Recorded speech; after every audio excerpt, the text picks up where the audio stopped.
ओम नमः शिवाय। आज मैं आपको 16 सोमवार की व्रत कथा सुनाऊंगी। एक बार भगवान शिव शंकर और माता पार्वती पृथ्वी लोक पर भ्रमण करने के लिए आए। अमरावती नगर पहुँचे। अमरावती के राजा ने बहुत सुंदर भगवान शिव शंकर का मंदिर बनाया था। भगवान शिव शंकर और माता पार्वती उसी मंदिर में ठहर गयी। एक दिन भगवान शिव शंकर और माता पार्वती चौसर खेल रहे थे। उसी समय पर पुजारी आ गया। माता पार्वती ने पुजारी से पूछा कि चौसर के खेल में कौन जीतेगा। पुजारी ने कहा महादेव जीतेंगे, लेकिन चौसर के खेल में अंत में माता पार्वती विजय हुई और मिथ्या भाषा होने के कारण माता पार्वती ने पुजारी को कोढ़ी होने का श्राप दे दिया। फिर माता पार्वती भगवान शिव शंकर कैलाश चले गए। पुजारी कोढ़ी होकर उसी मंदिर में रहने लगा। एक दिन स्वर्गलोक से अप्सराएं आई और पुजारी की इस दीन दशा का कारण पूछा। तब पुजारी ने अपनी सारी कहानी अप्सराओं को सुना दी। अप्सराओं को पुजारी पर दया आ गई और उन्होंने बताया कि 16 सोमवार के विधिवत व्रत करने से तुम्हारा कोढ़ दूर हो जाएगा।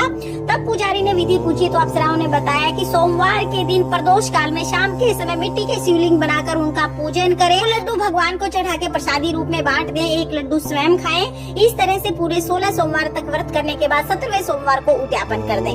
पुजारी ने पूर्ण श्रद्धा भाव से विधि पूर्वक 16 सोमवार का व्रत करके उद्यापन किया। महादेव की कृपा से पुजारी का कोढ़ दूर हो गया।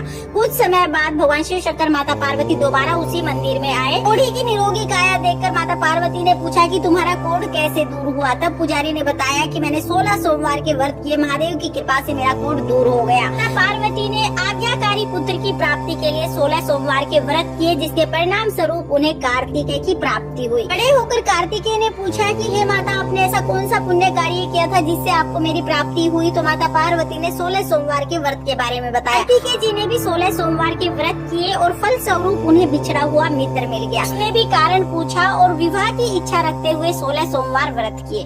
कुछ समय बाद वह ब्राह्मण पुत्र धन कमाने की इच्छा से प्रदेश चला गया।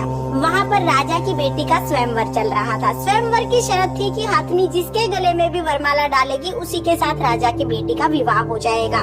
वह ब्राह्मण कुमार भी एक कोने में जाके बैठ गया। हाथनी आई और सबको छोड़ते हुए ब्राह्मण कुमार के गले में जाके माला डाल दी। ब्राह्मण कुमार का विवाह राजा की लड़की से हो गया। वो अपना जीवन यापन करने लगे। एक दिन राजा की लड़की ने ब्राह्मण कुमार से पूछा कि हे देव, आपने ऐसा कौन सा पुण्य कार्य किया था जिससे हाथनी ने आपके गले में ही माला डाली। तब ब्राह्मण कुमार ने 16 सोमवार व्रत की पूरी विधि बताई। राजा की बेटी ने पुत्र प्राप्ति की इच्छा से 16 सोमवार के व्रत किए और परिणाम स्वरूप उसे बहुत ही गुणवान पुत्र की प्राप्ति हुई। पुत्र जब बड़ा हुआ तो उसने अपनी माँ से पूछा, हे माँ, आपने ऐसे कौन से पुण्य कार्य किए थे जिससे आपको मेरी प्राप्ति हुई। तो राजा की लड़की ने अपने पुत्र को 16 सोमवार व्रत के बारे में बताया। के पुत्र ने राज्य की इच्छा रखते हुए 16 सोमवार के व्रत किए। कुछ समय बाद सैनिकों ने उसे राजा की लड़की के लिए वर्ण कर लिया। राजा की लड़की का विवाह उसके साथ हो गया और राजा के मरणोपरांत उसे राजगद्दी सौंप दी गई। इस तरह से वो राजा बन गया। राजा बनने के बाद भी 16 सोमवार के व्रत हमेशा करता रहा। एक बार अपनी पत्नी से 16 सोमवार व्रत की सामग्री मंदिर में लाने के लिए कह के राजा व्रत की पूजा करने मंदिर चला गया।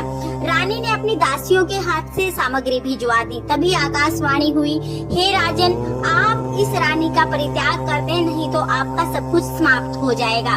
राजा ने भगवान शिव की इच्छा मान के तुरंत रानी का परित्याग कर दिया। अब रानी जंगलों में भटकने लगी। जिस पेड़ के नीचे बैठे वो पेड़ सूख जाए, नदी में पानी पीने जाए तो नदी सूख जाए, तालाब में पानी पीने जाए तो तालाब में कीड़े पड़ जाए। एक बार एक बुढ़िया ने दया खा के उसे अपने घर पे काम पे रख लिया। बुढ़िया ने कहा कि तुम ये कपास बाजार में बेच आओ। रास्ते में इतनी आंधी आई कि सारी कपास उड़ गई। बुढ़िया ने भी उसे धक्के मार के निकाल दिया।